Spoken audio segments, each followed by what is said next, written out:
কেউ ঢুকবে না আমার ঘরে। রিয়া, এসব কি শুরু করেছো তুমি?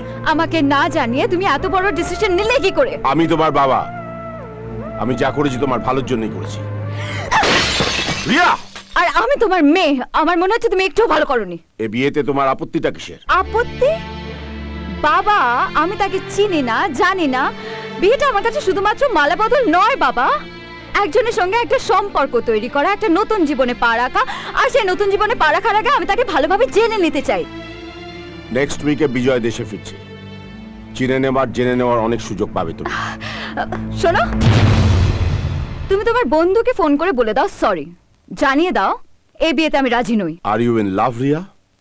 কাউকে ভালোবাসো? হ্যাঁ। কোথায় থাকে ছেলেটি? স্টেটস না ইউরোপ? Darjeeling, software engineer. জানতাম যে এরকমই একটা ছেলে তুমি পছন্দ করবে। যে মেয়ে ছোটবেলা থেকে তার পায়ের মাপ জানে না, ভুলভাল জুতো পছন্দ করে, সে যে একটা ভুলভাল ছেলেকে পছন্দ করবে এ ব্যাপারে আমি কনফার্ম ছিলাম। তা আমি কোনো রকম চান্স নিইনি। বাবা, বনি খুব ভালো ছেলে, ও খুব ট্যালেন্টেড। তুমি দেখো ও একদিন বিল গেটস হবে। ওই বিল গেটসকে ফোন করে সরি বলে দাও, জানিয়ে দাও তোমার বিয়ে ঠিক হয়ে গেছে। বাবা, আমি ওই বিল গেটসকে বিয়ে করব। যা ম্যাডামের ঘরে খাবারটা দিয়ে যা। মাথাটা খারাপ আছে নাকি? এমনিতেই আমার রাশি ফলে লেখা আছে বিপদের সম্ভাবনা, তার উপর তো আমার বউ আসতে দিতেই চাইছিল না। ও যাবি না? না শিল্পী, বলছি যে তুই তো ম্যাডামকে খুব ভালোবাসিস, ম্যাডামও তোকে খুব ভালোবাসে, মানে দুজনে দুজনকে খুব ভালোবাসিস। খাবারটা তুই দিয়ে। কি বলছো গো দাদা বাবু? কেন? সামনের মাসে আমার বিয়ে। ও একদম ঠিক হয়ে গেছে। আচ্ছা।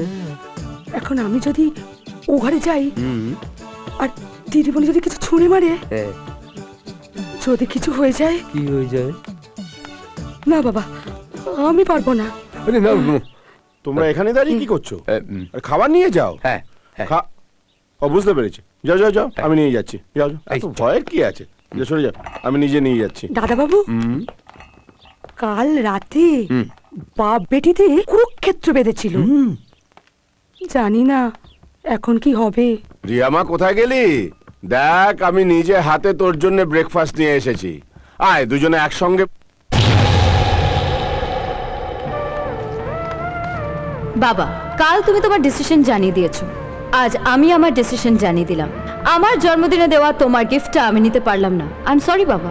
আমার জীবনে সেই আসবে যাকে আমি পুরোপুরি চিনবো, জানবো, যে হবে আমার মনের মতো।